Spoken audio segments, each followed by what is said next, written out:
Hello, Stigmadine. This is eBilly99 again, replying to your reply. First thing I noticed was you didn't get the joke. It's the joke off of The Hitchhiker's Guide to the Galaxy, and it was only a joke. It was about the Babelfish proving that God does not exist by proving that he does exist. Here is how it goes. God in heaven says, I refuse to prove myself, for with proof there is no faith, and without faith I am nothing. But man comes and says, aha, but the Babelfish is so complex that it couldn't have arisen by chance.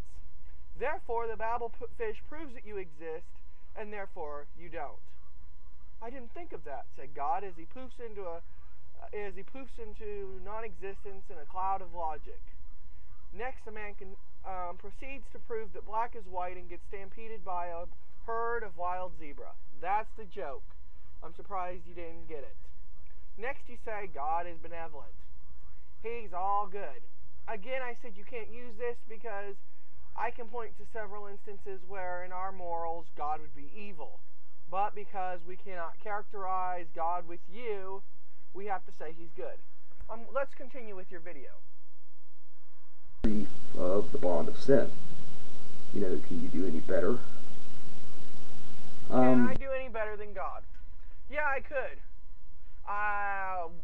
Get rid of the disease, ailment. I wouldn't put man without the concept of good and evil in a place that he could commit evil. I would kind of, if I'm going to have machinery or if I'm going to put something there, I'm going to make sure it knows the difference between right and wrong before telling it to do right. It's not that complicated. You're also speaking of, is he all-powerful? Well, you have to be all-powerful not to sin. You couldn't. But again, God does. You can't even go with that. God is beyond our morality. So saying, well, he can't sin. That's like saying ice cream can't be not delicious. Ice cream is made delicious. Yeah, it's impossible for it not to be delicious because we based all our tastes on how delicious ice cream is. That's like saying, well, you have to taste good because sugar's sweet. That's its chemical compound. Sugar is sweet. We classify things that have a sugary taste as sweet. Let's continue. Not be human to keep from sinning. Not only that, especially lying. It's inhumanly impossible not to lie. But God does lie. Again, we can't set him to the same standards we set man, but he does lie. God stated that not one jot or tittle will be changed of the law. Yet, Paul says God, when Jesus died, that the law had been changed. So somebody's lying there. And since this is God's infallible word, God is lying. If I have a document that several people wrote about me, and I'm supposed to proofread it, and I let a lie stick, it's on my butt. So God does lie. Let's continue. And it is inhumanly possible not to sin. Anger. Yes, he has anger, but you have to see it this way.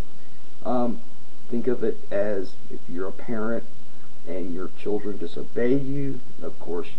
Yeah, if my children disobey me, I'm going to flood and I'm going to drown them under a ton of water or punish them for an eternity for not loving me. Great morals there, yep.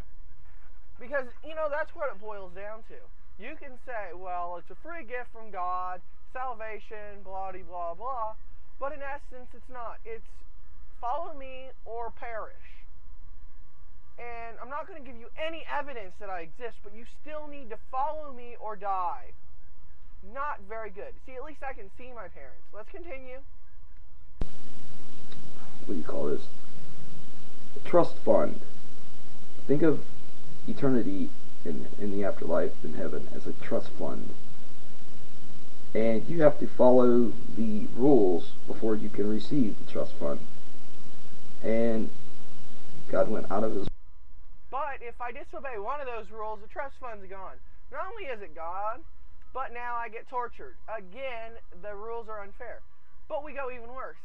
See, my parents were able to control my genetic information so that it was impossible for me not to sin, and then punish me for the sin that I was unable to not commit. You don't see the logical fallacy there. Way to create all of this for you and sacrifice his own son Jesus Christ so you would be free from the bond. Now we're going to go to sacrificing his only son, which is him. So let's get this straight. God created man. Man sinned, but God knew man would sin. So what does God do? For 4,000 years, he allows man to not know whether they're going to be saved or not, and have burnt offerings. And then, after that,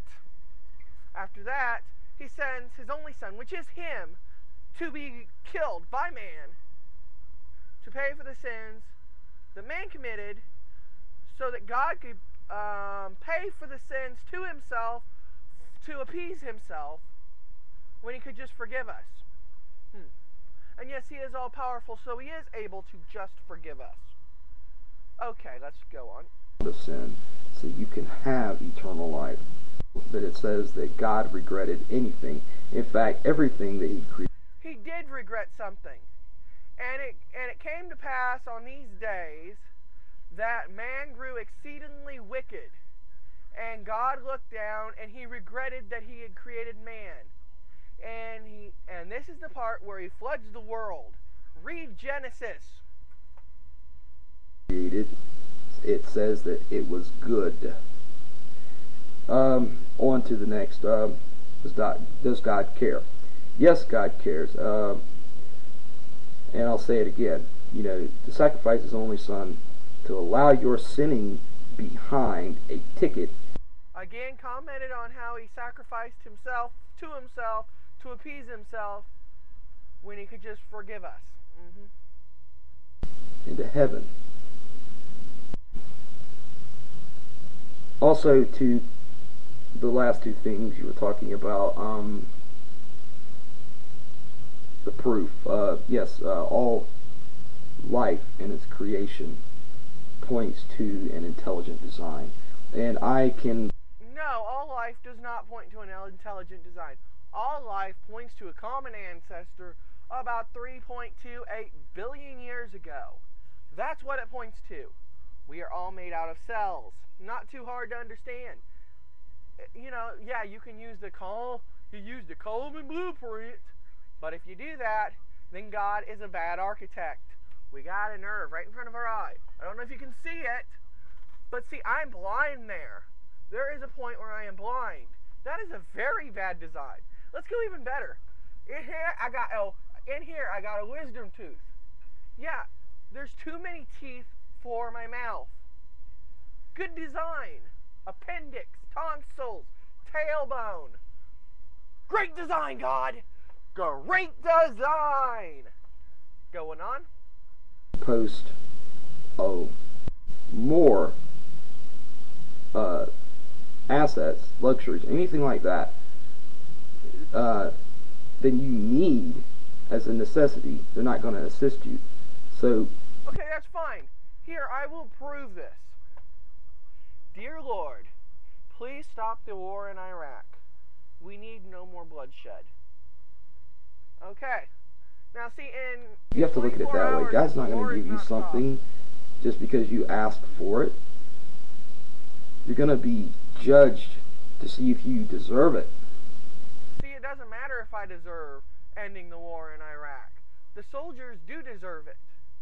You know, the war in Iraq, the war in Afghanistan, they deserve it. And, you know, since God is all-powerful and all-knowing, he knew that I meant the entire war, not just the soldiers that are in Iraq, but everywhere. Just to be safe, God, please send our soldiers home. They do not need to be in harm's way. Okay.